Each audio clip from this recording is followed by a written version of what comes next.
عزیزان محترم، آج ہم ایک دوسرے کو پر الزام تراشیاں کرتے ہیں، ہمارے یہاں بہت زیادہ ہے. وہ نماز نہیں پڑھتا، وہ یہ نہیں کرتا، وہ فلانا نہیں کرتا، وہ صرف ماتم کرتا ہے، وہ صرف عزاداری کرتا ہے.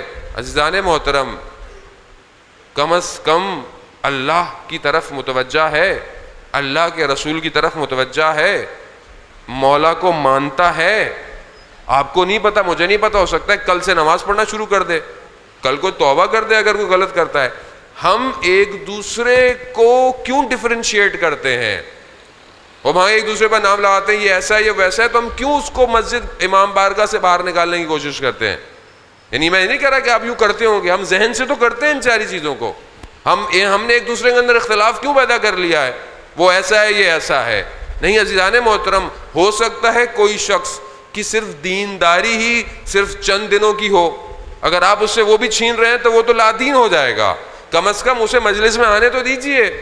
مجلس بھی ایسی ہو جو ہر کسی کے لیے ہو، کسی ایک شخص، کسی ایک نظریے، کسی ایک گروہ کے لیے نہیں ہونی چاہیے. مجلس امام حسین کی ہے، مجلس بشریت کی بقا کے لیے ہونی چاہیے، بشریت اسلام کے نفاذ کے لیے ہونی چاہیے. تو ہم لوگوں کو ویلکم کریں، ہم لوگوں کو کرٹیسائز نہ کریں. مولا سے پوچھا گیا، یہیں پر آگے حدیث بڑھتی جاتی ہے، امام سے پوچھا گیا. پھر یہ ابن عمیر کی ہے کہ چھٹے امام کے پاس آیا، کہتا مولا میں بہت سارے لوگوں سے معاشرت کرتا ہوں، اٹھتا بیٹھتا ہوں، ان سے ملتا ہوں، مگر میں دیکھتا ہوں کہ جو آپ کا پیروکار ہے وہ گناہ بھی کر رہا ہے، وہ غلطیاں بھی کرتا ہے، کوتاہی بھی کرتا ہے. مگر میں دوسرے لوگوں سے بھی ملتا ہوں جو آپ کے دشمن ہیں، مگر وہ اپنی زندگی کے معاملات میں بڑے سچے ہیں.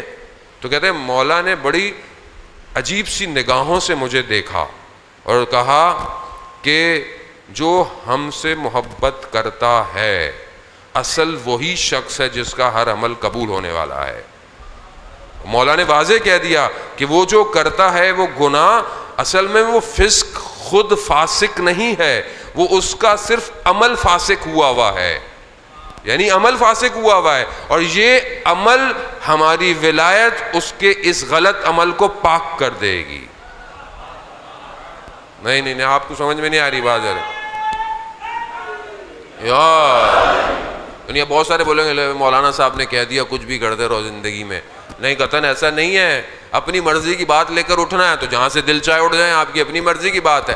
نہیں عزیزان محترم، وہاں امام کرائیٹیریا دے رہے ہیں، کرائیٹیریا دے رہے ہیں، اور یہ کرائیٹیریا میں نہیں دے رہا آپ کو، امام کرائیٹیریا دے رہے ہیں.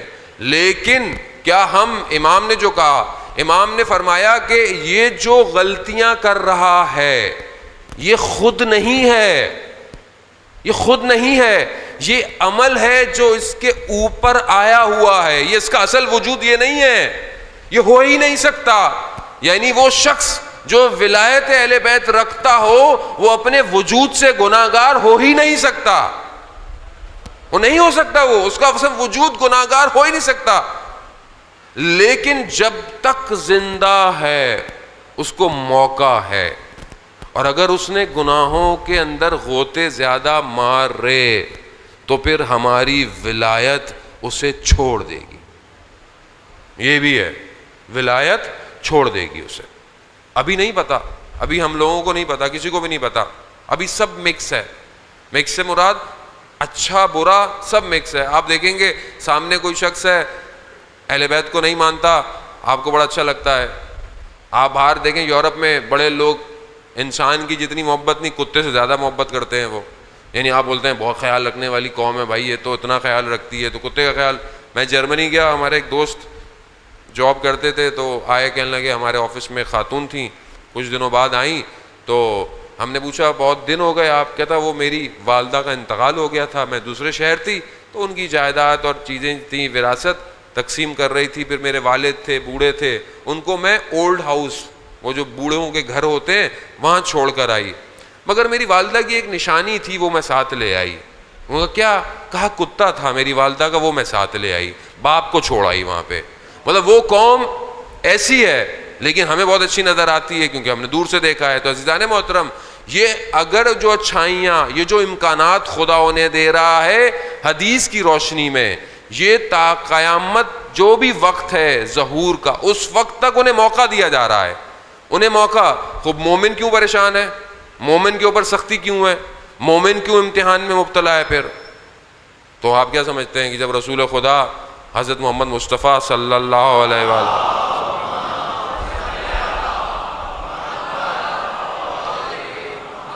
اب رسول خدا جب آئے ہیں تو کچھ لوگ سمجھے کہ صرف میٹھا میٹھا ملے گا، بڑی آسانیاں ہو جائیں گی، زندگی پھولوں سے گزرے گی، مگر جیسے ہی رسول آئے سختیاں شروع ہو گئیں. عزیزان محترم، حق ہمیشہ سختیوں سے گزرتا ہے، ورنہ حق میں آپ کو آزمایا کیسے جائے گا؟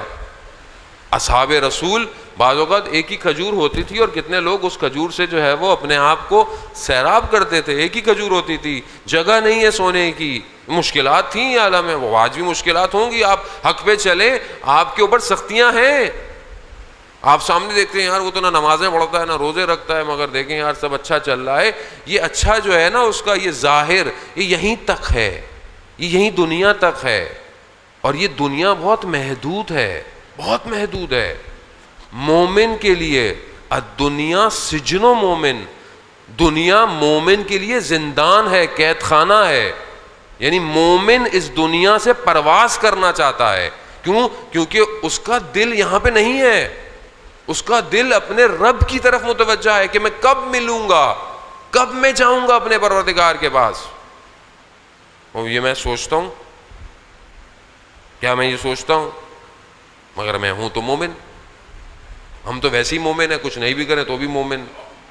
ہمیں تو کہا ہی جاتا ہے مومن ہے، مومن. کون سا مومن ہے یہ نہیں پتا کسی کو، وہ مومن. تو یہ تو شکر کریں اللہ کا کہ اللہ نے ہمیں مومن کا کم از کم لیبل تو دیا ہوا ہے کہ ہم مومن ہیں. اب چاہے ہم اپنے عمل سے اظہار کریں یا نہ کریں، عزیزان محترم کم از کم ہم اپنے ائمہ کے سامنے شرمندہ نہ ہوں، شرمندہ نہ ہوں.